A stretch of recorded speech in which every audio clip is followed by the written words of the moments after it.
Anyway, welcome to Chicago.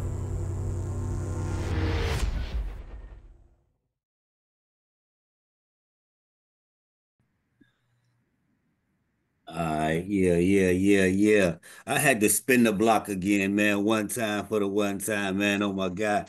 You know, the stooge, man, to see what this girl's going on around these parts of town, man. So you back again on the channel, my guy. Let them know again, man, who you is, man, and where you from. I'm an old Simon City Royal from the 80s into the 90s. Albany in school and Odell and Waveland, and even at Bell Schoolyard in retirement years. They call me Stooge, and I'm a bit of a historian now, and still talk to a lot of the guys. A lot of old school stuff we try and do. Keeps us connected with social media these days, and Right. yeah, so here we are again. Okay, yeah, true. So get real brief, you know what I'm saying, before we get off to it, give us some real brief history of the Simon City Royals, man. How did it start, when it started, who started it? Okay, yeah. Briefly, we'll do that again. I talked about this before. Right. Today, I have some stories for you, specific stuff that I've been picking up along the way, for today's interview. Uh, so in the 50s, a lot of white gangs were popping up on the near north side and near south side. It'd be like North Avenue on the north side and 18th Street on the south side, and they were like called greaser gangs, and they were socially acceptable in high school. And my group of guys was from Simon's Park over by Drake and Wabansia, like north end, what would be Holman or Kimball, and it was called Simon City after Simon's Park. Right. And that was like the mid 50s. They came together, and they were sort of the bullies of the neighborhood. They actually helped start up the Latin Kings because they were pushing around during the white flight of the late 50s, 60s, and 70s. They were considered bullies, and the Latino movement into the city on the west side caused a slow emergence of the Latin King Nation and pretty much the same exact area there by Beach and Spalding and Calvin Park High School, Right. where they ended up using the colors in the sweater at Calvin Park, the black and yellow, because that's the school's colors. Okay. Um, so that's how that would. And then now move up to 1969. Uh, a small group over at Lakeview High School called the Royals had formed a year before uh, for the sole purpose of just protecting girls from other gangs, Right. and they were mixed racially. Two Cubans, a Middle Easterner, and three or four white guys. And what happened was after the first year in 1968 at graduation, their leader graduated married, so they were leaderless for a year. An Arab from Simon City, his family moved from Simon City over to Lakeview during that time while he was away in Vietnam War with other Simon City guys.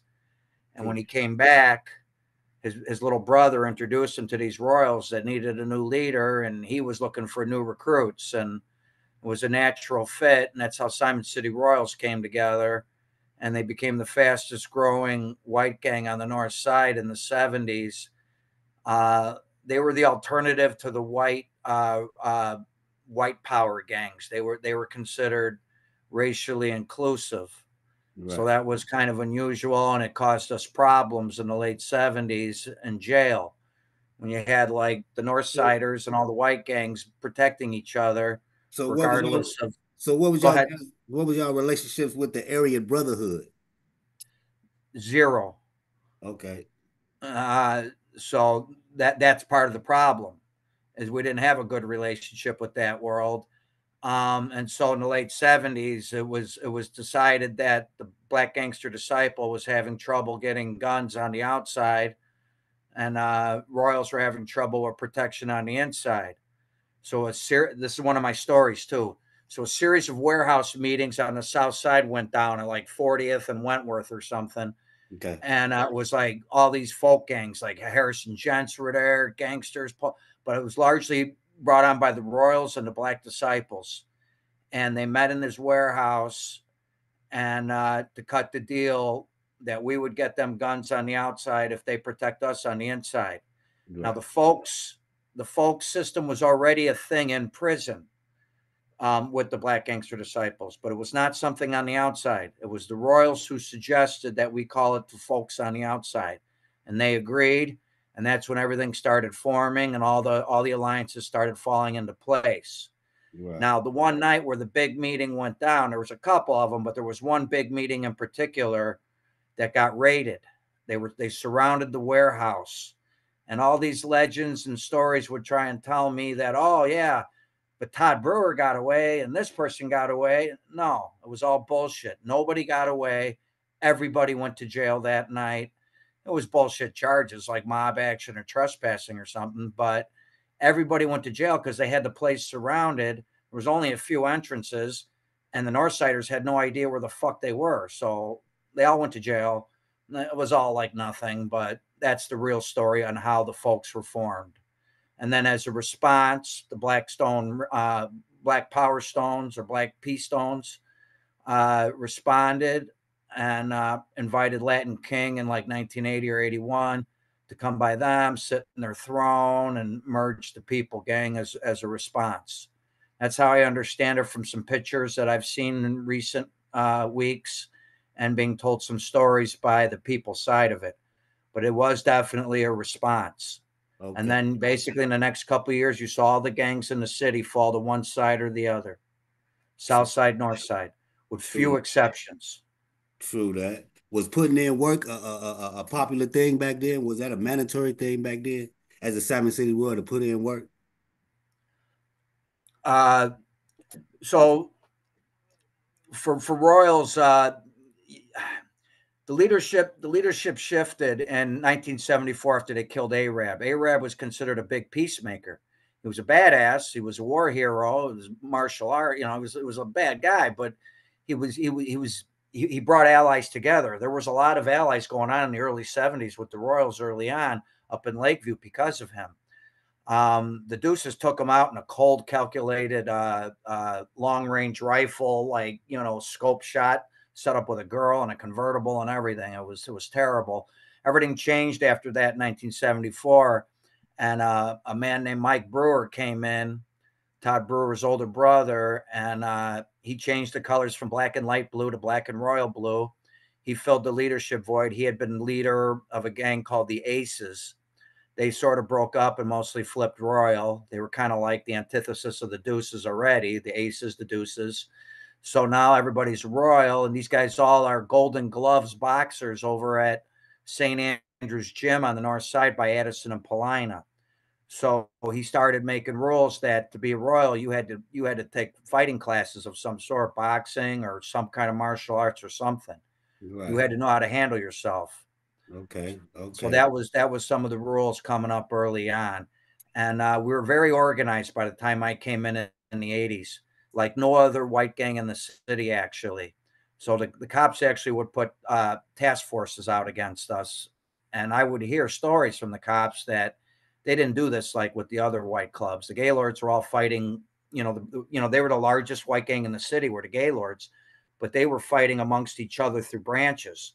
They were too disorganized to have nationwide meetings every week like we did. So we had centralized authority and independent section authority, very much like the United States is run, federal and state level. Okay, so we had that within the city on the north side, Right. and So tell me this.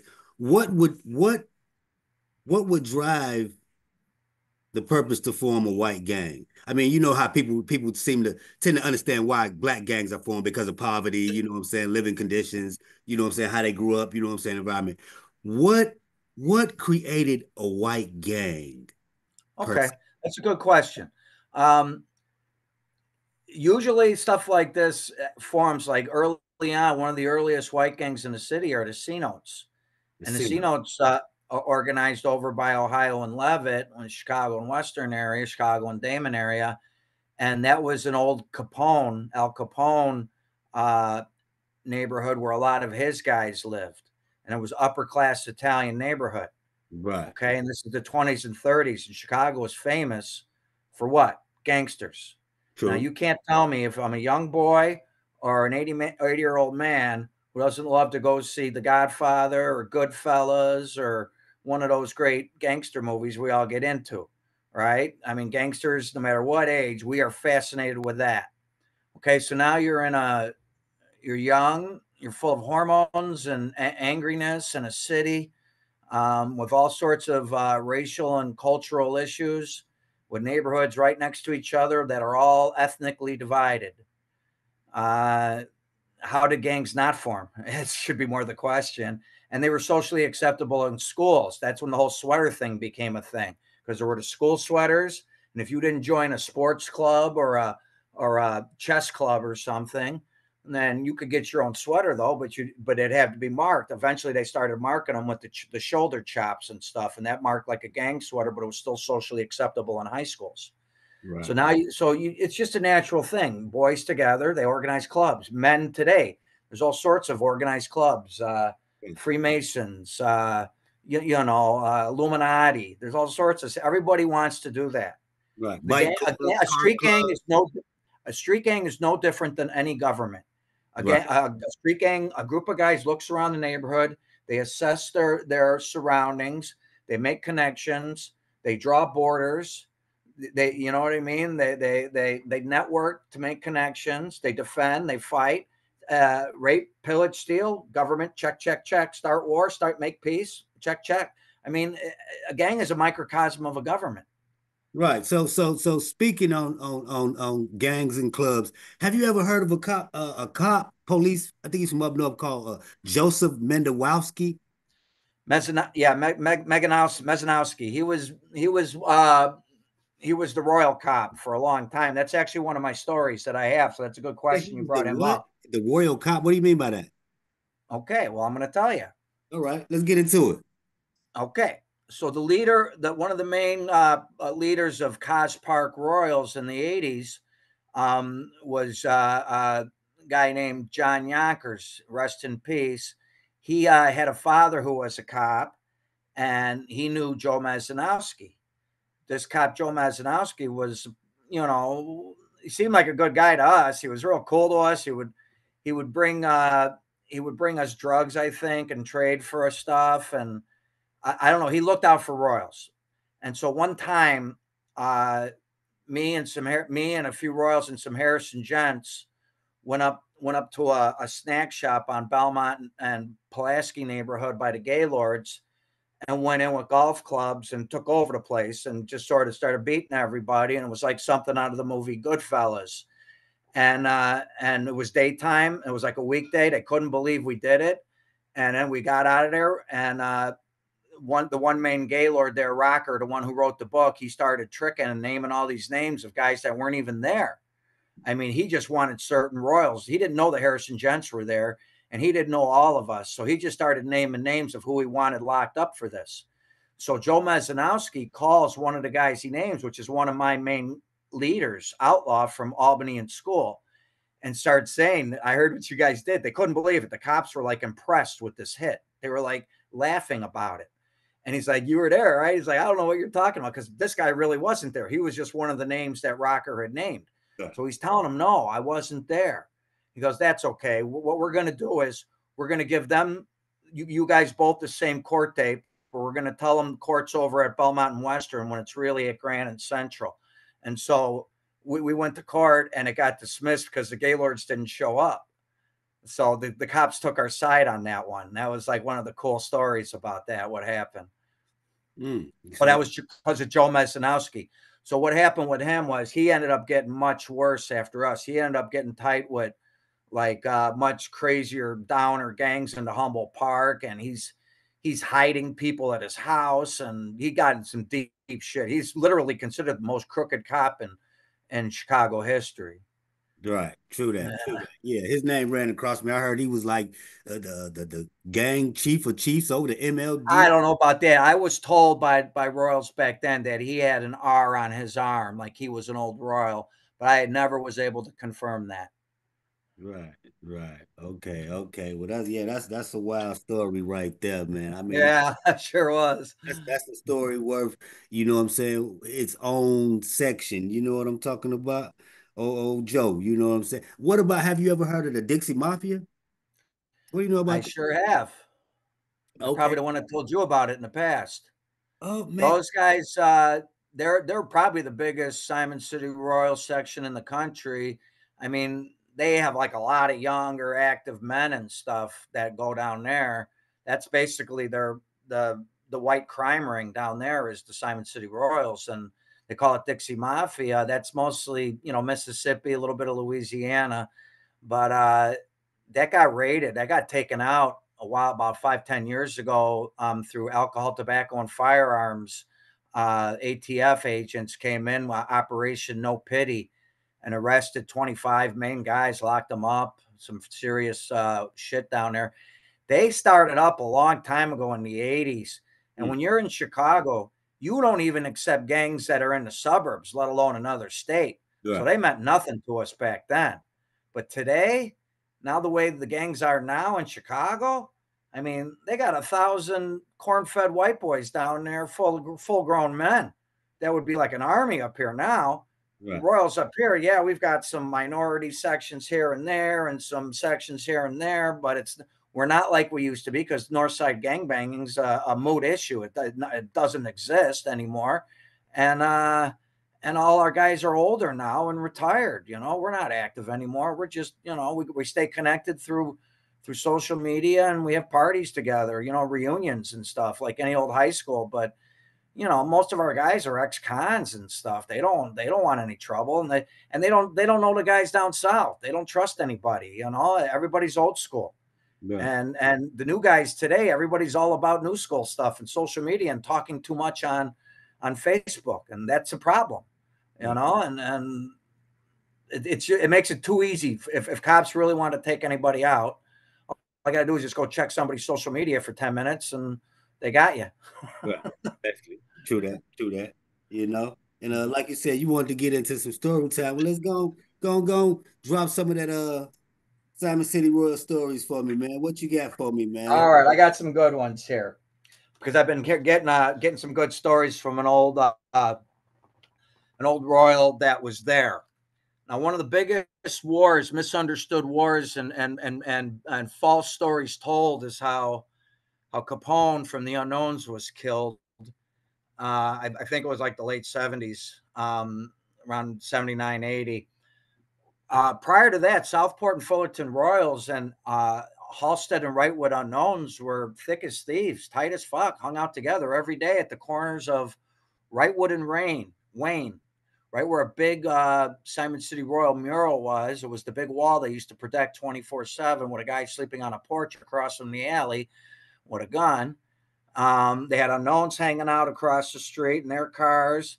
Capone was not a leader. He was a peewee or a junior at the time. Two of the Royals that were around at the time, Clown and Woody, were actually old unknowns, flipped Royal.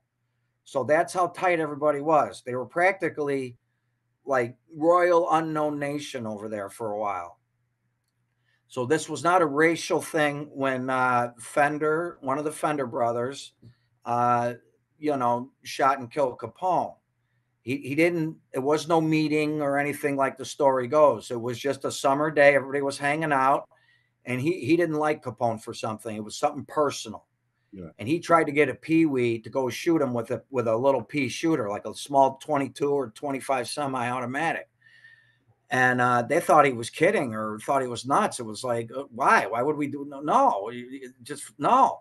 Nobody wanted to do that. No, they thought he was half joking. We didn't know what was going on.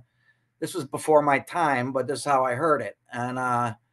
And so he just said, fuck it. And broad daylight, summer day, just walked right up to the kid sitting in his car with his girlfriend and a few other guys around, and all the other Royals sitting around, nobody knowing what's happening. Just walks up and shoots him right there and kills him. And he got in trouble for that. He went to jail for that. And the Unknowns did one of the most brazen revenge hits we've ever seen when he came back with Wesso and killed Bulldog in like 85 or 86, I think it was, right after Bulldog from SF got out. Wesso and a couple other unknowns went into a bar with automatic weapons, I was told, like Uzis or something, shot up the whole bar, but they killed Bulldog. And Dang. that was a revenge for Capone. Now, the story goes, had that not happened, Fender doesn't kill Capone, and, the Royals do the folks thing. A lot of people think today there's a good chance the unknowns flip folks with the Royals, not with the unknowns and Stones and Vice Lords and them. So that's a major change in gang history there that doesn't get told right. The story doesn't get told right. Okay, Right. that's what really happened, and it sucks because the two clubs ended up killing each other a lot for the next decade or so, and that's just that just didn't have to happen. So, but it happened. I have a lot of respect for Fender. He's the main architect of this nation. So, he had his reasons, and I can't comment beyond that because the story that was told to me by a person that was there couldn't comment any further on why. Right. So that's it. Well, hopefully, we can get one of them unknown brothers, what I'm saying, in the room one day, what I'm saying, to tell his side of the history, what I'm saying. That And would be good because I've been telling a lot of them myself, and they've been interested, and they haven't been pushing back. They've saying, "Wow." Another this other story is a little bit more wild. This happened with the Deuces, the insane Deuces from Hamlin Park, bought in the late 70s, early 80s. I think it was around 1980, give or take a few years. So same time frame. They got themselves a Ford a Ford Crown Victoria, I think it was, and put the lights on it and fashioned it like a narc car, and acted like they were narcs and pulled over a carload of Royals from Southport and Fullerton, and made them go up against the car and started searching them and taking drugs and weapons off them, like knives. Well, one of the Royals had a gun on him and started getting nervous. And these deuces are acting like cops. They're yelling at him, turn around, face the car, don't look at us. Well, this one Royal named Pablo, rest in peace, he turned around because he had a gun on him, and he was kind of like, what the fuck is this? So he looked and realized they were deuces, pulled the gun out, shot and killed Zepp from the deuces right there. It all went down, they all got arrested, all went to court. He ended up winning in court because what the deuces did was so bad, so illegal, that he beat a murder rap. mm, So that's a wild story. yeah, that's wild right there. That's a real one right there, man. I'm Yeah. quite sure this is a million stories up north up there dealing with y'all cats, man. You know what I mean?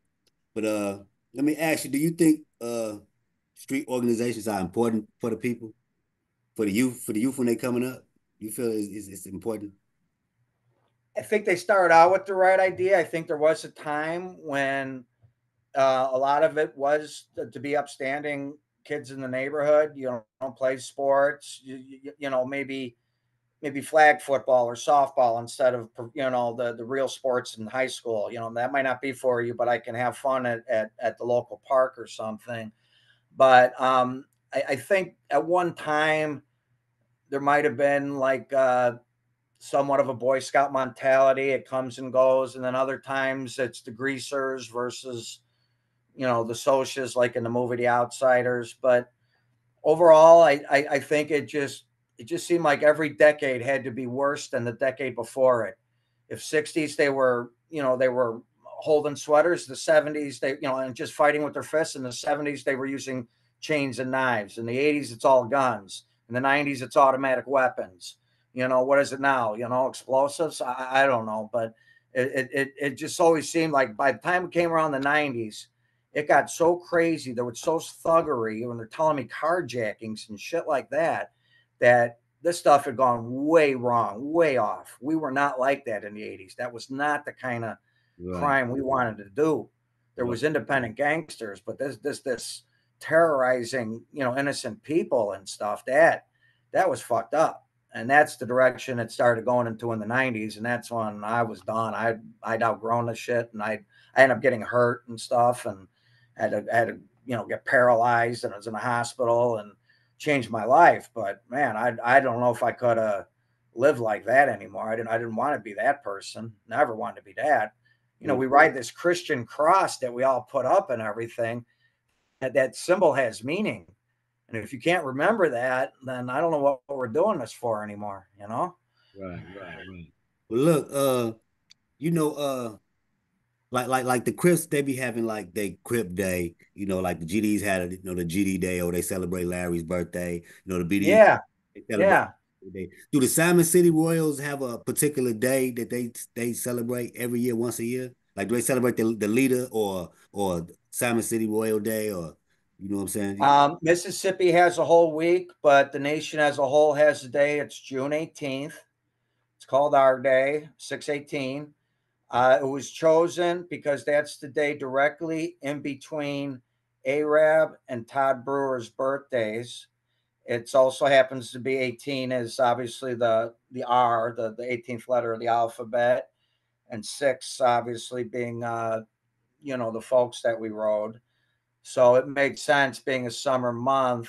The Right, actual original number we rode when Royal started out in '68 was the number 9 from Cloud Nine from the song the, the the Temptations, Cloud Nine, which everybody wanted to be on at the time, aka being high.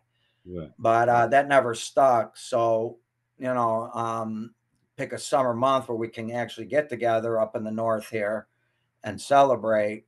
June was the right month for us. Okay, The Gaylords have 7/12 as their big day, which stands for GL, not anybody's birthday. right. Okay. Look at there. The Trump shooting, was it an act or was it real? Say it again. The Trump shooting, Trump getting shot, was it an act or was it real? Oh, it was absolutely real. Real. Anybody that thinks differently doesn't understand history or politics. Uh, there was a lot had to. Secret Service was standing down that day. There was a lot of local police told to stand down. Obviously, he was put in place. There's only certain levels of government that has that kind of clearance. The woman Cheeto, she was a fall girl. What happens is in this case, you have someone. It's very Oswald like. Oswald. There was obviously other gunmen behind Oswald, and there was other gunmen behind this guy. He was put in place. He was told to make a show of himself so that everybody could identify him. So there was no mistake who supposedly shot the president. So Just they, like Oswald. so they had two Only bad shooters. Oswald didn't do So, that. It's so what? evidence clearly shows that. So And what you said? They had two bad shooters up there. well, there's someone behind him. He got shot once. He tilted his head. I mean, you show what happened, and then he ducks right away. There is a distance involved. There are people that got killed. I mean, you can't fake the real death that behind them. But the mission was to Um, knock him off, though, right? what's that? But the mission was to knock him off, though, right? Well, they tried killing Kennedy 3 times before they got him in Dallas. Mm. You understand that they're going to try again if they can. True that. He shares the same the people that the presidents that have been assassinated or attempted assassination all share the same thing in common. Lincoln, Andrew Jackson, uh, Reagan, Kennedy, Trump. They're all outsiders from the system that don't want the Federal Reserve, aka the central bank owned by Rothschild, running our fucking country like they do. Okay, you went there, took it to a deep subject. We're gonna have to come up with another episode for that one there. You know what I'm talking about?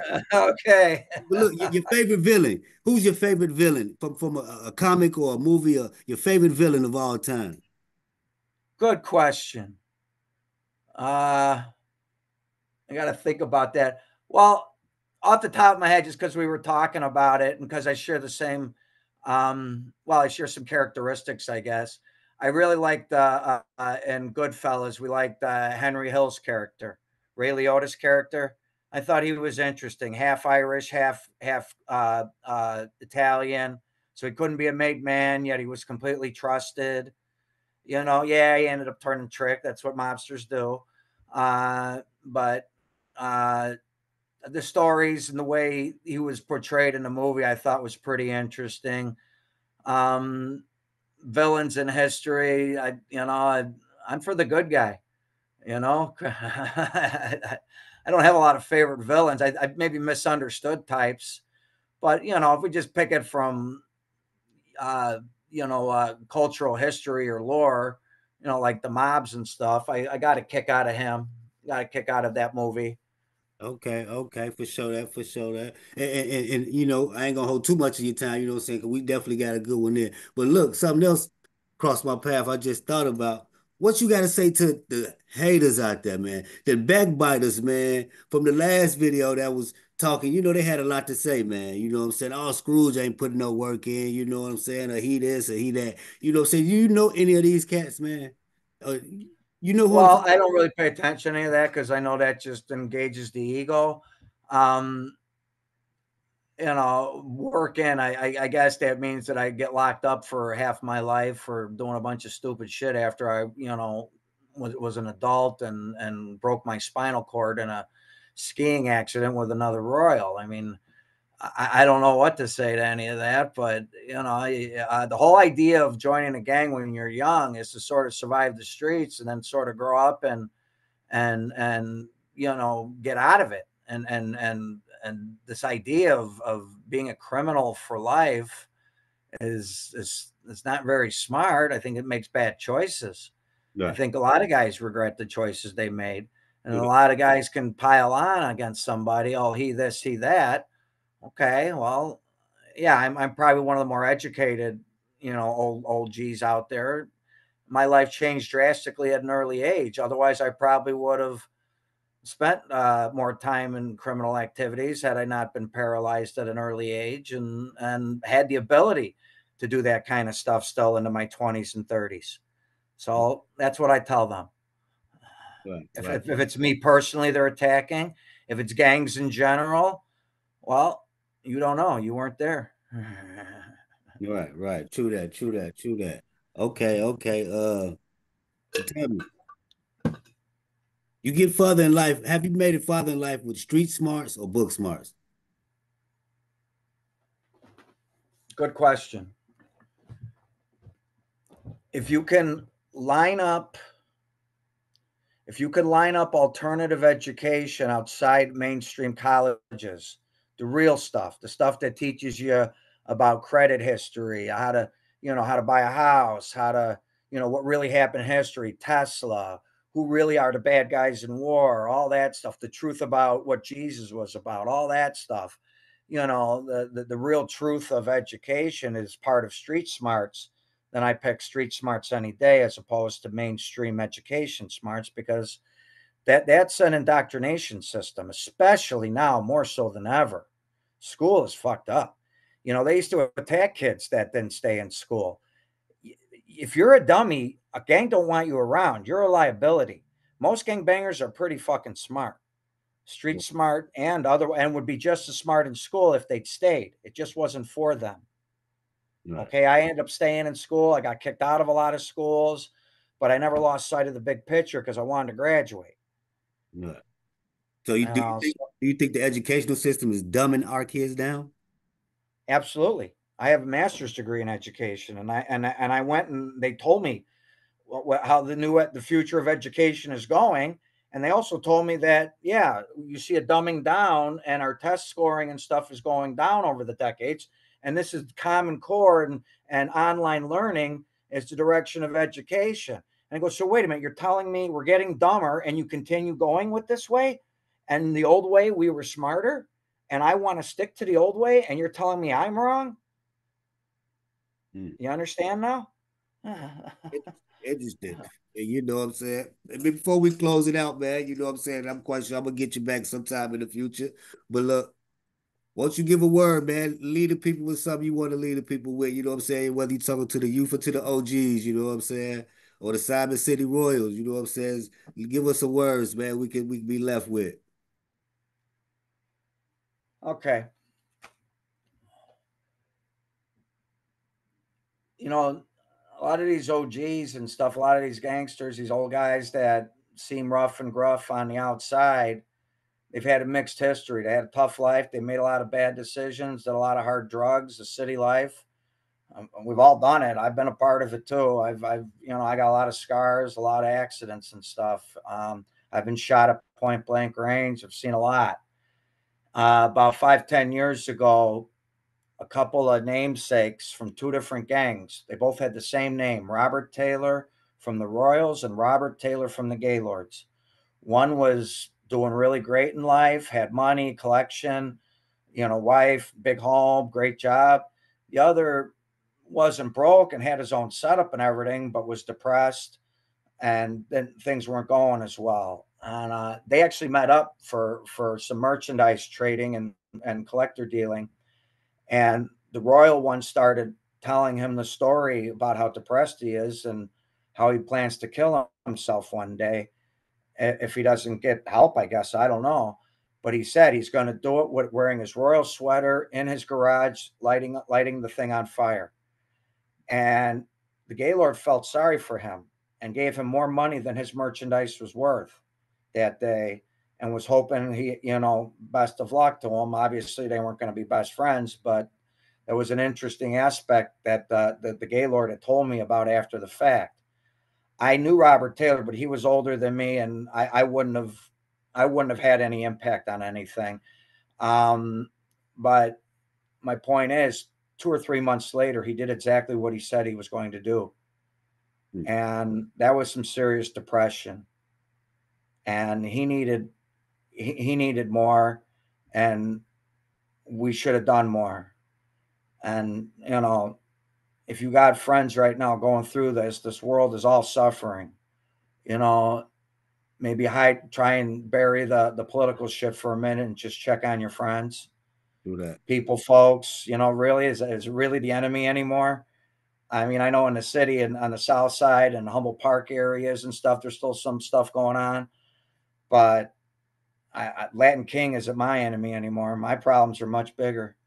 Do that. You know what I mean? And I think we gotta remember that.